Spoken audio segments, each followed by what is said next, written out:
En direct depuis le plateau de Télé Djibouti, je vous souhaite bonjour et bienvenue pour votre édition du 15h. Donc, tels sont les principaux faits.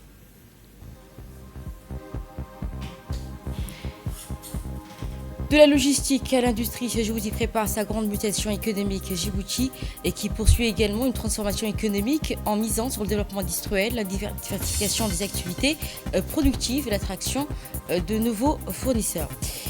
Les discussions irano-américaines se poursuivent après des progrès significatifs. Les négociations entre l'Iran et les États-Unis avancent dans un climat marqué par des signes d'ouverture sur plusieurs dossiers.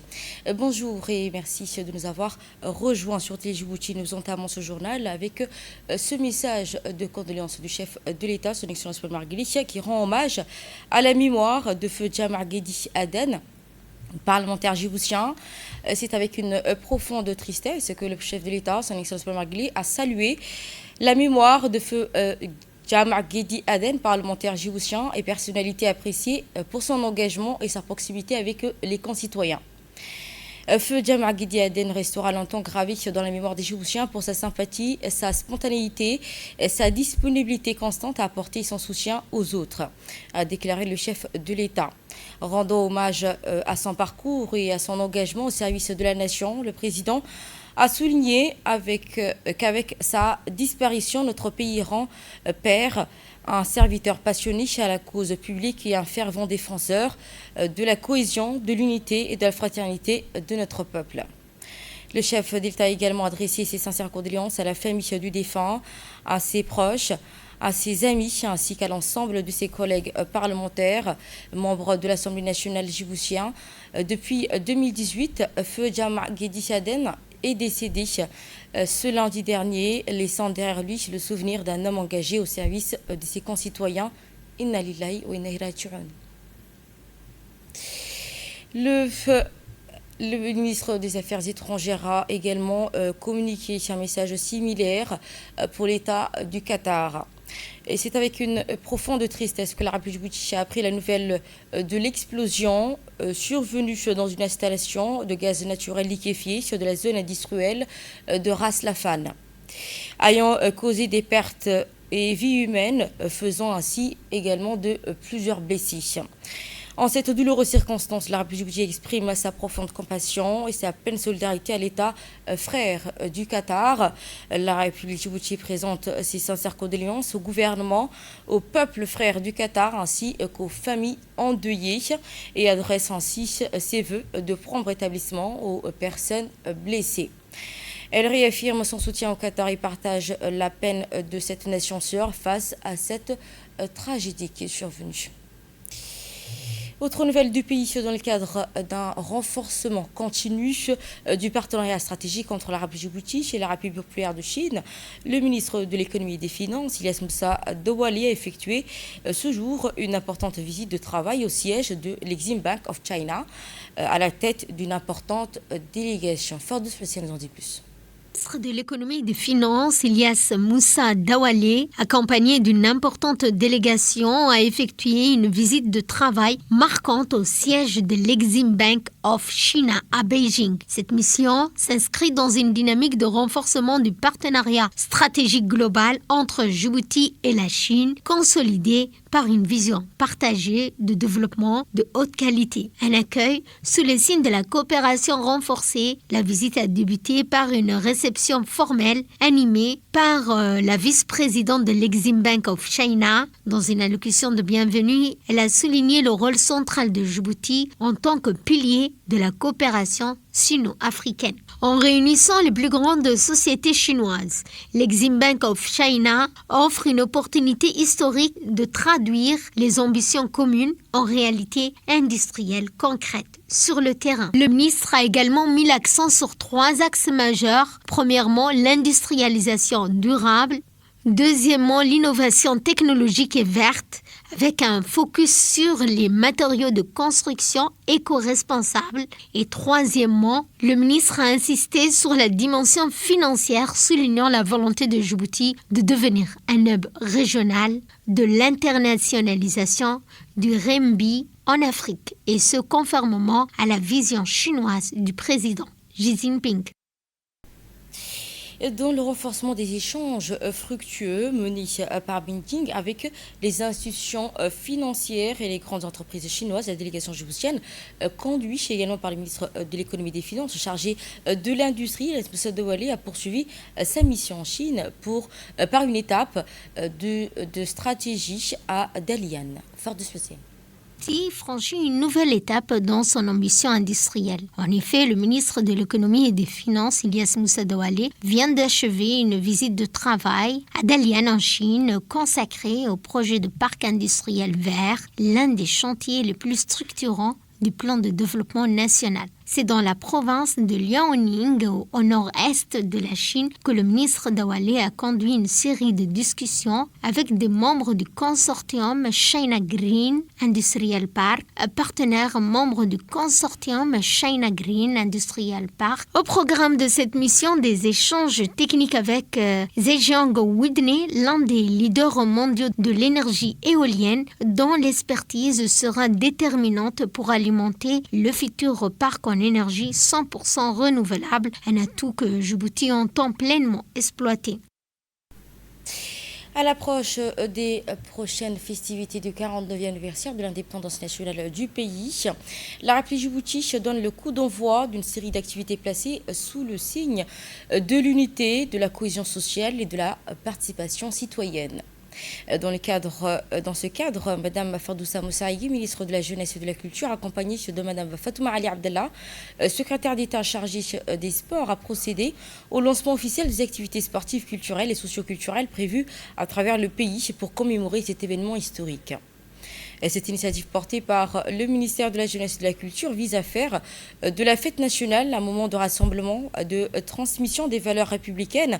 À cette occasion, plusieurs jeunes issus des centres communautaires du pays ont reçu des kits sportifs destinés à encourager la pratique sportive et à renforcer les valeurs de la discipline, de la solidarité citoyenne.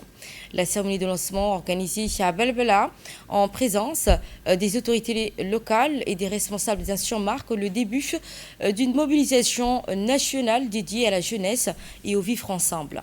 Le centre communautaire de Cher Moussa a accueilli donc la première étape de cette tournée avec le lancement d'un tournoi de football d'indépendance. Au-delà de l'aspect sportif, cette compétition illustre l'engagement des pouvoirs publics à accompagner une jeunesse active et consciente de son rôle dans la préservation des acquis nationaux et de construire un avenir plus prospère. Dans une ambiance empreinte de fraternité et de patriotisme, les jeunes participants ont démontré que le sport demeure un puissant vecteur de cohésion sociale, d'intégration et de partage des valeurs républicaines. Poursuivant cette démarche de proximité, la ministre et la secrétaire d'État ont également visité le centre de développement communautaire de la commune de Cher Moussa, où elles ont échangé avec les membres du conseil communautaire sur les actions menées en faveur des jeunes et ainsi que les perspectives de développement du centre et son rôle dans l'accompagnement, de la formation et de l'encadrement de la jeunesse djiboutienne. La délégation ministérielle a par ailleurs lancé un tournoi de pétanque organisé sur le terrain situé à l'annexe face de l'annexe RPP de Cher Moussa, réunissant ainsi des participants de différentes générations. Cette activité traduit la volonté de renforcer les liens, la volonté d'une activité et de vivre ensemble. Clôture et réflexion nationale sur la politique nationale et sportive 2047 s'achève avec les orientations stratégiques majeures. Après des journées d'échanges intenses, de concertation entre les principaux acteurs du secteur sportif, l'atelier national de réflexion consacré à l'élaboration de la politique nationale des sports 2047 a pris fin aujourd'hui au Sheraton Djibouti Hotel. Les travaux conduits sous la supervision de l'expert tunisien ont permis d'engager les grandes orientations d'une future stratégie sportive adaptée aux ambitions nationales. Réunissant des représentants des fédérations sportives nationales, des membres du mouvement sportif et des cadres de l'administration publique, des universitaires ainsi que des partenaires institutionnels, cette rencontre constitue une étape importante dans le processus de construction d'un nouveau cadre stratégique pour le développement des sports à Djibouti. Durant les 2 jours, les participants ont mené des réflexions approfondies autour des principaux défis du secteur sportif. Les échanges qui ont également permis d'identifier les priorités et de proposer des solutions concrètes en vue de bâtir un modèle sportif moderne. On pourrait par la suite appeler la politique sportive de Djibouti, qui devrait aboutir à la signature d'un pacte qui sera signé par justement toutes ces parties-là, sera un engagement de tout le monde à Djibouti pour que le sport puisse devenir ce qu'il doit devenir, c'est-à-dire un sport levier de développement économique, social et de rayonnement international. Et je me félicite déjà de l'engagement prouvé par la présence hier de 3 ministres déjà à la cérémonie de lancement de ce processus et de beaucoup d'autres ministères qui étaient représentés au haut niveau à ce travail. Et on a pu constater, à partir d'outils scientifiques qu'on utilise dans les approches stratégiques, que le diagnostic a donné lieu à des potentiels qui existent. Les conclusions issues de cet atelier serviront de base à l'élaboration d'une future politique nationale portée sur les sports 2047. Écoutons le secrétaire d'État chargé au sport. Remercier et je compte sur vous énormément pour que jusqu'à ce que la politique et le secrétariat retrouvent vraiment ces attributions et qu'on puisse vraiment rehausser, parce que notre objectif tous, c'est qu'on voit le drapeau de Djibouti tout en haut, n'est-ce pas? Voilà, je sais que c'est votre objectif et c'est mon objectif, on y est ensemble. Donc je compte sur tout le monde ici présent. Je sais que j'ai mes collègues à mes côtés, je sais que vous serez aussi de mon côté. Merci beaucoup. Nous déclarons la séance clôturée. Santé à présent, face aux enjeux croissants liés aux maladies à transmission vectorielle, l'Institut national de la santé publique poursuit le renforcement de ses capacités techniques afin d'améliorer la surveillance. Fort de ceci. SPD a procédé ce matin à la clôture de la formation sur l'identification des phlébotomes, insectes vecteurs responsables de la transmission de la leishmaniose viscérale et de la leishmaniose cutanée. Cette formation qui a duré 15 jours a permis de renforcer les compétences des entomologistes de l'INSPD en matière d'identification des différentes espèces de phlébotomes impliquées dans la transmission de cette maladie. À la suite des résultats de la surveillance épidémiologique hebdomadaire qui ont mis en évidence la présence de phlébotomes dans plusieurs quartiers du pays. L'INSPD a ainsi organisé cette session de formation afin de renforcer les capacités nationales de surveillance et de prévenir, ainsi que de lutter contre les maladies à transmission vectorielle. Cette activité a été réalisée grâce à l'appui constant et indéfectible de l'Organisation mondiale de la santé. Cette formation a été organisée conformément aux orientations de la ministre de la Santé, Mme Mouna Ousmane. Ce matin, à l'Institut national de santé publique, nous avons procédé à la clôture de la formation sur l'identification du phlébotome, qui est un vecteur responsable à la survenue de la leishmaniose viscérale et cutanée, qui est une maladie grave. Suite à l'identification de ces moustiques responsables lors de la surveillance épidémiologique hebdomadaire de l'Institut national de santé publique, nous avons procédé à cette formation et comme nous avons notre soutien, notre partenaire phare qui est l'OMS, qui est toujours notre appui indéfectible et constant, grâce à cet appui, cette formation a eu lieu. C'est une formation qui a duré pendant 15 jours et cette formation rentre dans le cadre de la performance des personnels, d'avoir des personnels performants et de qualité. Donc c'est toujours un devoir, c'est toujours sous l'égide de notre ministre, Mme Mouna Ousmane Aden, qui est impliquée et avec une volonté ferme et sous ses instructions, que il faut avoir des personnels performants pour la préparation et la riposte de chaque maladie pour sauvegarder la santé de la population. Bien avant l'extension de Djibouti à l'indépendance, une autre forme de résistance s'exprimait, celle de la culture. Par leurs chansons, leurs pièces de théâtre et leurs créations artistiques, les artistes djiboutiens ont porté l'espoir, éveillé les consciences et contribué à préserver l'identité du peuple face au système colonial. De la radio aux scènes populaires, leurs voix ont accompagné les marches vers la liberté et marquant ainsi durablement l'histoire nationale. Dans ce magazine, retour sur ces artistes engagés qui ont fait de leur art un véritable instrument de résistance.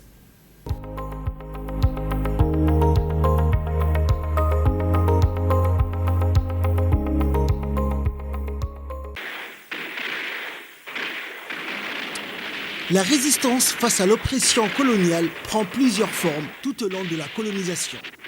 Néanmoins, on ne peut jamais assez parler avec force et émotion de la lutte pour l'indépendance si l'on ne mentionne guère l'apport ô combien inestimable des artistes, chanteurs, musiciens, dramaturges, comédiens et compositeurs. Ils sont nombreux ceux qui ont permis que la flamme de l'espoir et de la détermination éclaire la conscience populaire. Les mouvements culturels sont allés de pair avec les combats pour l'émancipation des peuples. Les chansons populaires deviennent un moyen efficace pour véhiculer des idées indépendantistes malgré la répression et l'oppression. La voix des artistes servira alors d'écho amplificateur au désir d'émancipation d'Aden à Hargeisa, en passant par Mogadiscio jusqu'à Djibouti. C'est par la radio que ces artistes passent leur message. Cette dernière devient un vecteur majeur de la diffusion de ce qui d'emblée semble être une culture en rupture avec l'ordre social conservateur ancien.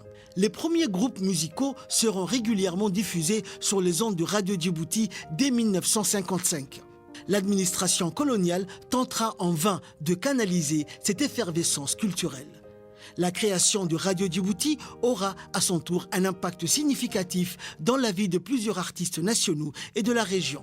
Les années 60 et 70 constituent une période charnière dans la diffusion de la chanson et la musique djiboutienne. Des perspectives nouvelles semblent ainsi se profiler avec la multiplication des associations culturelles dans les quartiers populaires. Ces clubs disposent de sièges et existent légalement aux yeux de l'administration coloniale qui pouvait les interdire à tout moment. Rien n'arrête alors cette dynamique pro-indépendance.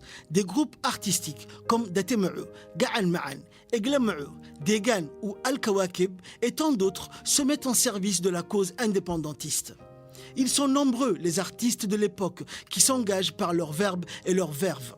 On peut en citer certains comme Abdi Sinimo, Gohari, Ali Oudoum, Ibrahim Garabiare, Laade, Fourchette, Talha, Abdo Baoubou, Hassan Ilmi, Adan Dire, Ali Gab, Abdurrahman Ali ou encore Ibrahim Garle. Certains morceaux cultes sont interprétés par Saïd Hamarkod ou encore par Bilila.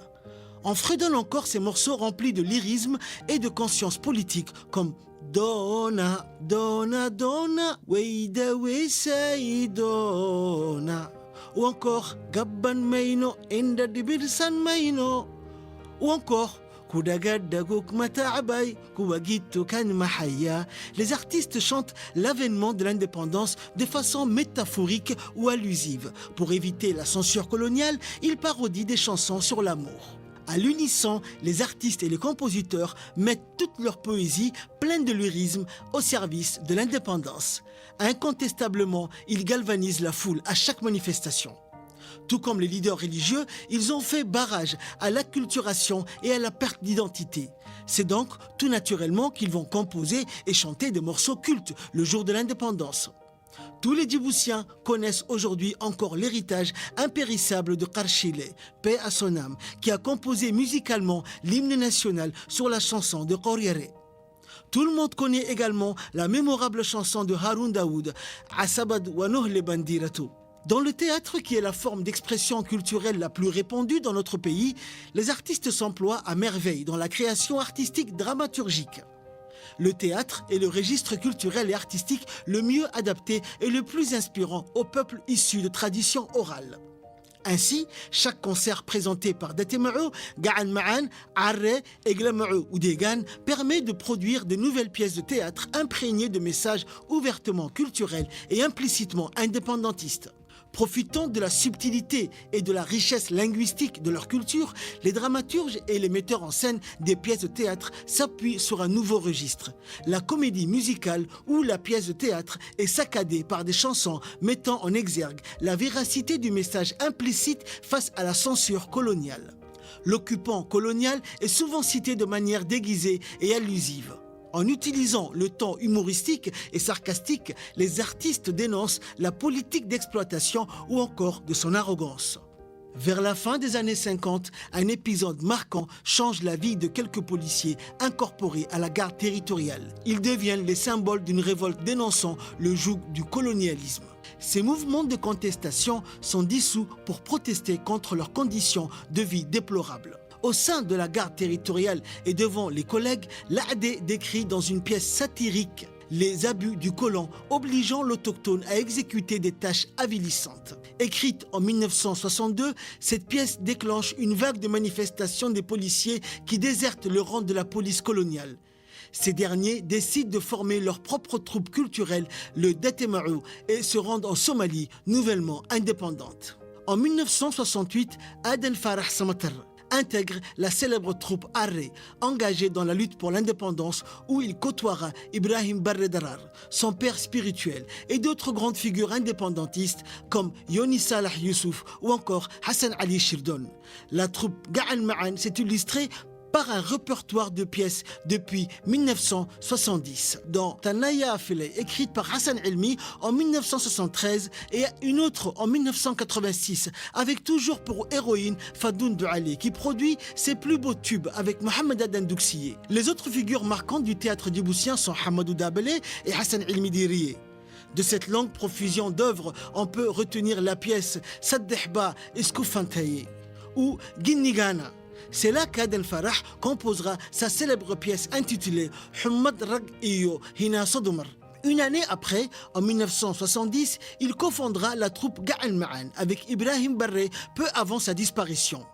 Après des années passées à la tête de cette mythique troupe théâtrale, il se souvient de plusieurs autres pièces qu'il aura composées comme Warla'an, la Daris. En conclusion, le monde des arts et de la culture a énormément contribué pour l'émancipation du peuple djiboutien contre le joug colonial et a sérieusement participé à l'éveil des consciences. Le Théâtre des Salines et l'ORTF, ancêtre de la RTD, construit en 1956, qui devrait servir à canaliser les grognes et retarder l'échéance de l'autodétermination obtenue plus tôt dans d'autres pays africains, ont été les dynamites qui ont amplifié cette lutte souverainiste. Le mérite revient ainsi aux pionniers et à ces chanteurs, musiciens, comédiens, dramaturges, compositeurs et poètes qui ont combattu pour la cause indépendantiste en laissant à la postérité un riche et impérissable patrimoine de la chanson et du théâtre djiboutien. Moyen de résistance et transmission de l'idéal indépendantiste, c'est le grand format de la rédaction commenté par Ahmed Hamad. Et de là, je vous emmène à l'ICB pour la célébration du 49e anniversaire de la police nationale. À l'instar des autres détachements de la police nationale déployés à travers le territoire, les policiers du détachement du chef-lieu de l'ICB sur le commandement du capitaine Souleymane Farah Awale ont célébré hier, lundi 22 juin 2026, le 49e anniversaire de la création de leur institution. Pour l'occasion, la caserne fraîchement rénovée et décorée aux couleurs nationales a accueilli la cérémonie commémorative organisée chaque année à la date du 22 juin, à quelques jours seulement de la célébration de l'indépendance nationale. Placée sous la présidence du préfet de la région d'Ali Sébi, Abdelmalek Mohamed Bouneita, la cérémonie a réuni le président du conseil régional, Chalmaki Hassan Alalé, du commandant des forces de l'armée, de la police, ainsi que le chef de la brigade de la gendarmerie nationale ainsi que les représentants des services de l'État, des chefs coutumiers et plusieurs personnalités de la société civile. Les festivités ont débuté par le revue des troupes et le salut d'honneur au drapeau national, accompagné par l'exécution de l'hymne national en présence du préfet et du commandant du détachement de la police nationale de la région d'Ali Sébi.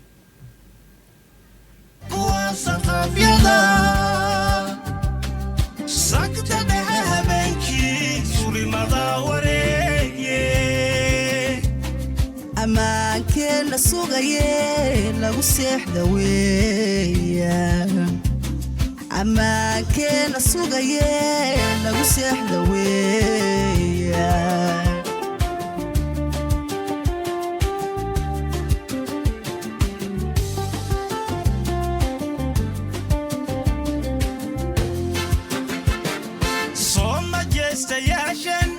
la sircaadi karine kuwa soofta darane simbidhaaya nabadiyo dadka kii sigsaag wada soodimaha dalkeeniyo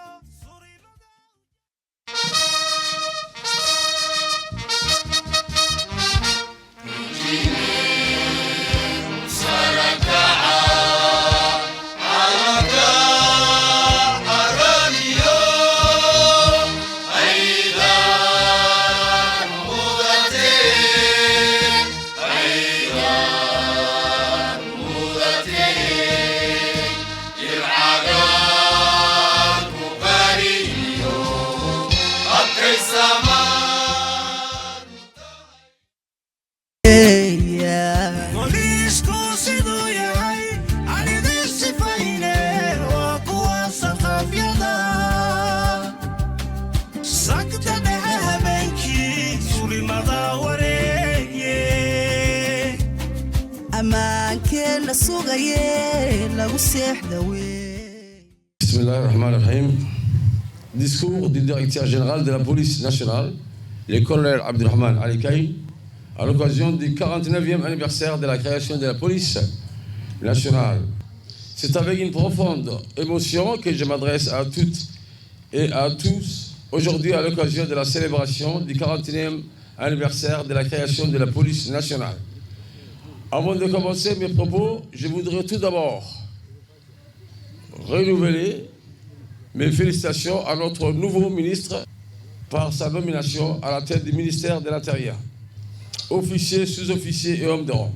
Cette cérémonie nous offre l'opportunité de dresser le bilan des principales réalisations, de mesurer les schémas parcourus et de présenter les ambitions qui guideront notre action dans les années à venir.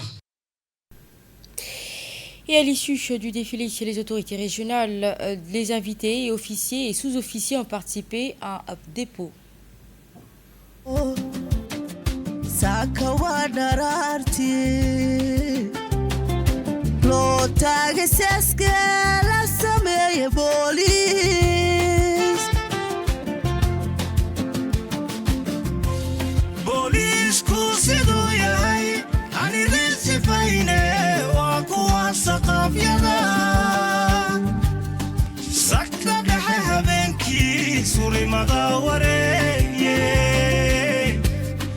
ammaankeenna sugaye lagu seexda weeyaan ammaankeenna sugaye lagu seexda weeyaan. Ainsi, à l'issue du défilé des autorités régionales, les invités, officiers et sous-officiers ont participé à un pot d'anniversaire offert par le chef du détachement de la police nationale, Dali Sébillet, pour procéder également à un dépôt des germes.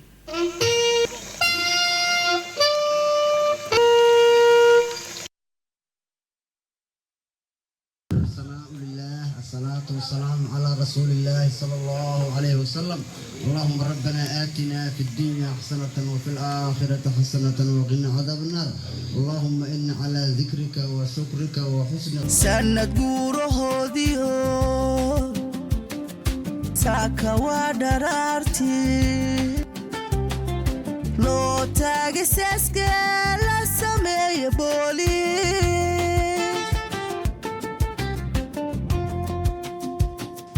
saaqadhan baxaysiyo saacabkiiyo miisigu sumadooda weeyo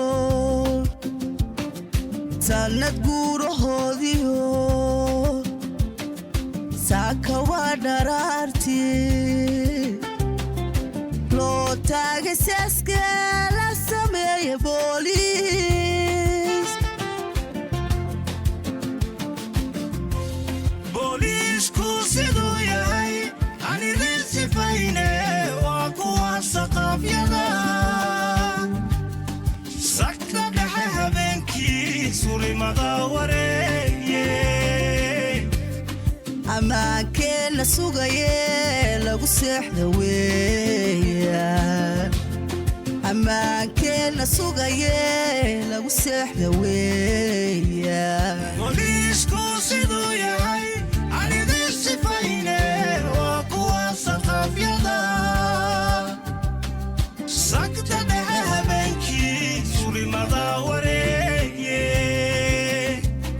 ammaankeena sugaye lagu seexda weeyaan ammaankeena sugaye lagu seexda weeyaan soo majestayaashan la sircaadi karine kuwa soofta darane si bidhaaya nabadiyo dadka kii sigsaag wadaa soodimaha dalkeeniyo surimada ujooje seeteeya weeyaan boolis boolis seeteeya weeyaan boolis amaha tarteeniyo wanaagaad samayseen sooyaalka qoraniyo saadarkuu ku yaala sooyaalka qoraniyo saadarkuu ku yaala.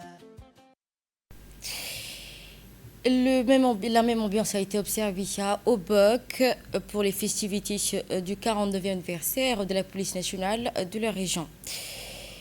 Sous la gouvernance de la police nationale de la région d'Obok et ainsi le lieutenant Riyad Hamad, on célébrait lundi 22 juin 2026 le 49e anniversaire de la création de la police nationale. À cette occasion, une cérémonie officielle a été organisée au sein de la caserne de la police nationale de Bok, événement commémoratif qui a réuni les autorités administratives, militaires et civiles de la région.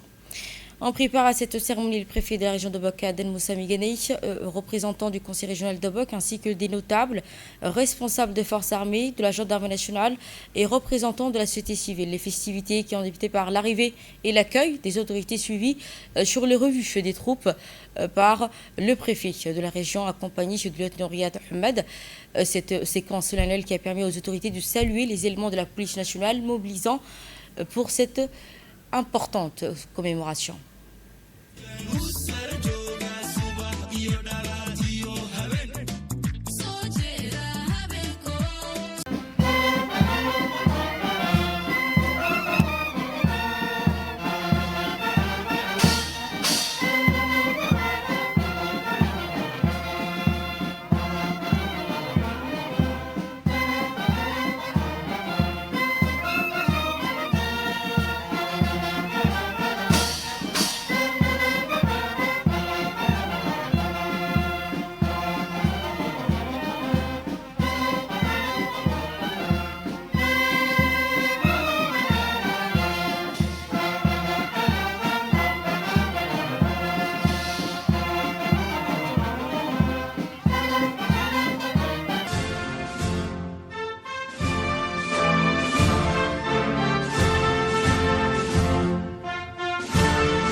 Écoutons à présent le discours solennel du commandant de la région de Bok.